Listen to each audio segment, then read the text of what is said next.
讓我哋回到去泉源嗰度，弟兄姊妹們，讓我哋走向泉源。唯有喺泉源嘅地方，水先至係清澈而甘亮嘅。嗰度冇雜質，冇污泥，嗰度充滿寧靜，嗰度滿有平安。呢一年係奉獻俾我哋嘅慈愛嘅會祖聖方濟各，對我哋整個方濟各大家庭嚟講，係一個回歸泉源嘅召叫，回到去會祖創會嘅起點，回到去最初嘅熱忱，回到去慈愛6隻翼嘅天使般嘅神火。我哋呢個慈愛嘅方濟各會誕生喺一塊好細嘅土地之上，一塊極其卑微嘅土地，但係就係一塊蒙至聖童貞榮福瑪利亞特別鍾愛嘅地方。我哋嘅會祖方濟各曾經咁講：喺寶尊天神之後，嗰度居住咗好多天上嘅神、天使、天主嘅眾天使，所以嗰座小聖堂係名叫天神之後聖母堂。有位聖人聖 John Climacus 曾經咁講：對修道人嚟講，天使就係佢哋嘅光；但係對在俗嘅信友嚟講，修道人嘅生活就係佢哋嘅光。因此喺呢一座天神之後聖母嘅學校裏邊，起初嗰啲小兄弟，即係方濟各會士，係向天使去學習點樣去侍奉天主，點樣愛佢，同埋點樣喺佢聖容面前燃燒愛火。天上嘅天使亦都成為咗佢哋嘅光，使佢哋藉住聖善嘅修道生活，成為照耀普世嘅光。喺呢一小片嘅土地，即係天神之後聖母堂呢，係我哋熱愛會祖佢最鍾愛嘅地方。唔係因為佢愛嗰啲石頭或者土地，而係因為佢深愛自己嘅聖母，天神之後聖母，至聖天主之母。喺方濟各開始侍奉天主嘅起初，佢出於對聖母嘅愛，方濟各親手咁修復咗呢一座已經成為廢墟嘅小聖堂。後尾佢自己亦都居住喺呢一度，並且喺呢度奠定咗方濟各會嘅根基。呢個地方就係我哋嘅泉源，但係最重要嘅其實就係因為聖母瑪利亞，佢喺呢一度係我哋嘅主母，佢先至係真正恩寵湧流嘅泉源。當方濟各親手修建呢一座有形嘅小聖堂嘅時候，天神之後卻喺靈性上高修建咗方濟各，不斷將佢聖子豐厚嘅恩寵傾注喺佢身上。當弟兄們喺聖堂嘅周圍建造最起初嘅住所嘅時候，佢就用佢自己為我哋轉求嘅力量，建立起方濟各會堅不可摧嘅屬靈堡壘，一個如同天上嘅慈愛天主6隻翼天使咁樣，喺天主聖容面前燃燒愛火嘅修會。因此我哋嘅會祖方濟各要求弟兄們係特別照顧呢笪地方。佢希望最虔誠嘅弟兄們係住喺度，希望佢哋日日都以最莊嚴、最虔敬嘅方式舉行神聖嘅禮儀，喺天主聖容面前侍立同埋燃燒愛火。佢希望嗰度係一個行補贖嘅地方，希望嗰度能夠保持神聖嘅靜默，希望嗰度成為一個真正和平嘅地方。曾經有一位弟兄喺尚未加入我哋修會之前，曾對呢一小塊嘅土地有一個奇妙嘅神視。佢睇見全世界嘅人都係盲眼嘅，又睇見佢哋都跪喺天神之後聖母小聖堂嘅四周圍。佢哋雙手合十，面向天空，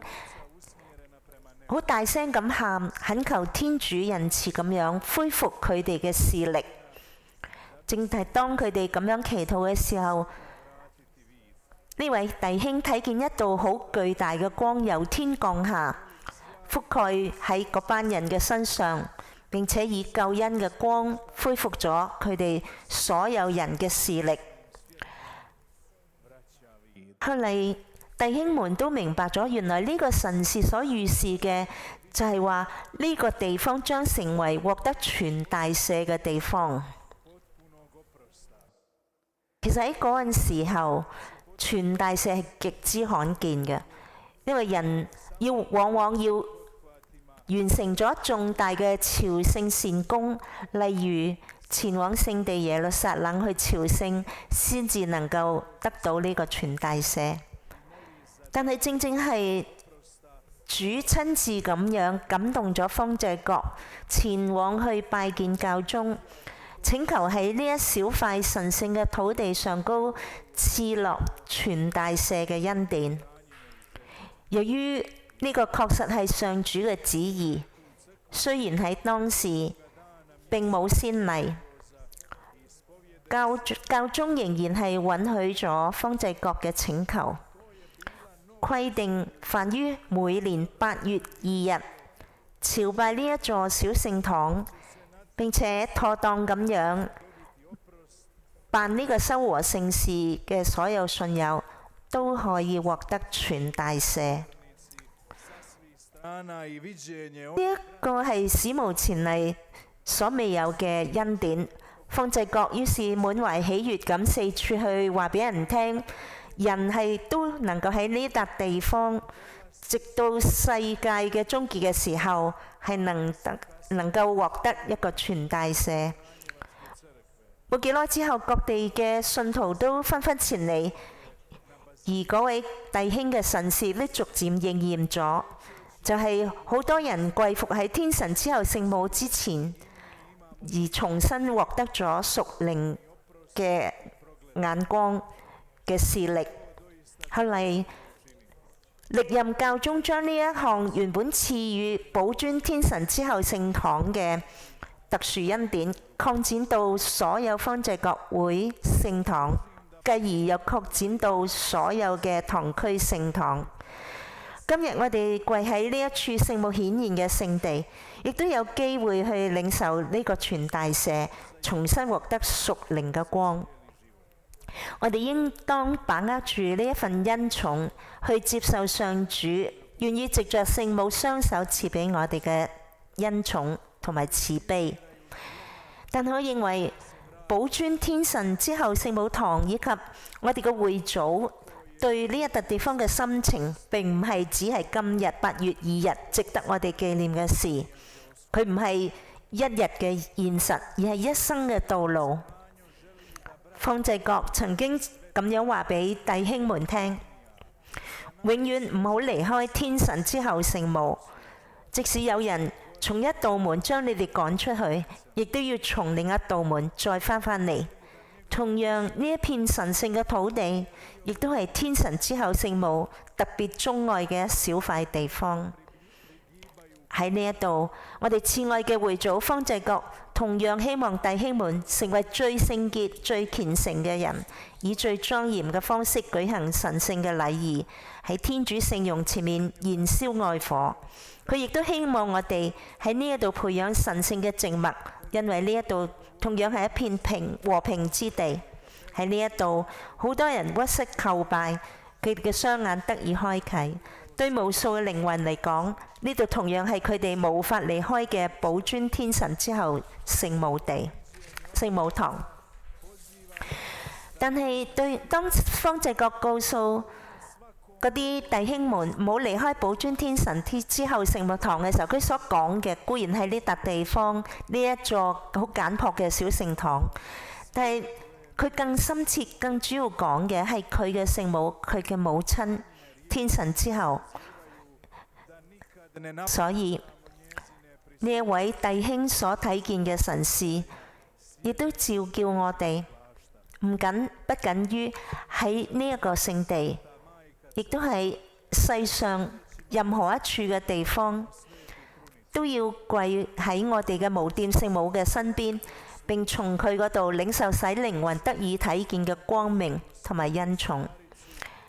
而方濟各嘅話亦都召叫我哋永遠唔好離開佢嘅臨在，唔好離開佢嘅擁抱，唔好離開佢聖衣嘅蔭庇。因此呢幾個世紀以嚟，聖教會慈母不斷鼓勵我哋誦念神聖嘅玫瑰經，就因為咁，我哋就時時能夠與我哋嘅母親同在。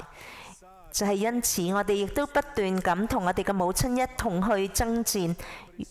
就係因為咁，我哋就能夠喺天神之後帶領之下，學習過天使般嘅生活。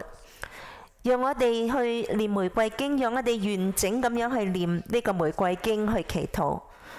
點解我哋每一個人唔能夠每一日完整咁樣去念好我哋嘅玫瑰經，並且喺一日當中時時刻刻與聖母瑪利亞同在呢？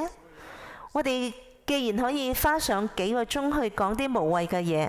同埋可以無限制咁樣浸淫喺科技所帶嚟嘅世俗當中，但係呢啲都唔能夠拯救我哋。因此我哋必須跪喺天上嘅母親面前。跪低意味住我哋承認自己嘅罪過，承認我哋唔完美，承認我哋時時虛度我哋自己嘅日子，承認我哋信仰嘅冷淡，生命嘅平庸。跪低意味住悔改、告解，並為我哋自己嘅罪去做補贖。跪低亦都意味住朝拜天主，將佢放喺生命嘅首位。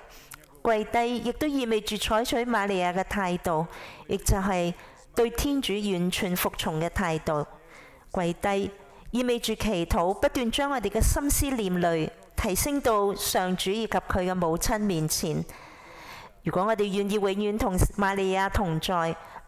唔願讓自己離開佢嘅擁抱，咁樣就讓我哋聽從例如聖路易蒙福、聖高比神父或者聖若望保祿二世好多聖人佢哋嘅獻冕同埋教導，將自己完全奉獻俾無玷聖母，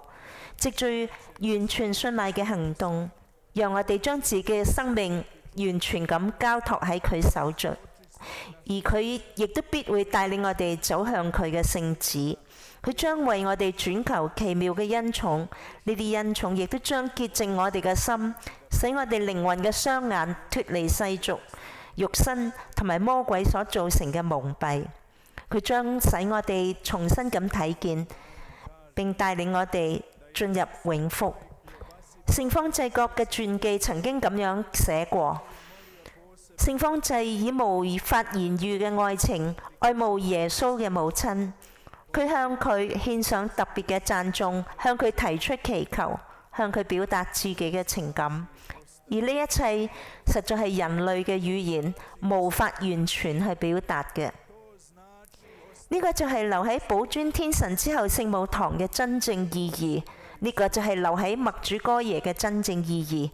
呢個就係喺聖母聖衣庇蔭之下嘅真正意義。無論我哋身處世界邊一個角落。喺800年前，喺主降生後1226年10月4日嗰一日星期日，第14次嘅禧年期間，喺佢出生嘅城市亞西西，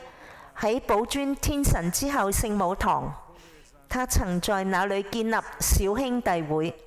當他跟隨基督20年，如同宗徒一般，與基督達到最完美的結合之後，我們的會祖方濟各完成了他所開始的一切，從肉身的牢獄中被釋放出來，極其喜樂地遷往天上神聖的居所。呢個就係咁樣記載咗。讓我哋回到去泉源嗰度，弟兄姊妹們。今日都讓我哋走向泉源啦，讓我哋走向天神之後聖母，佢將喺嗰度賜俾我哋天上恩寵嘅清泉，使我哋眼睛重開。而有一日，當我哋嘅時刻嚟到嘅時候，佢天神之後就會俾特殊嘅恩典，我哋將引領我哋進入天上神聖嘅居所，使我哋能夠與天使以及所有聖人一起喺父子同埋聖神嘅聖容面前，以慈愛嘅火去燃燒，並永永遠遠讚美佢。阿們。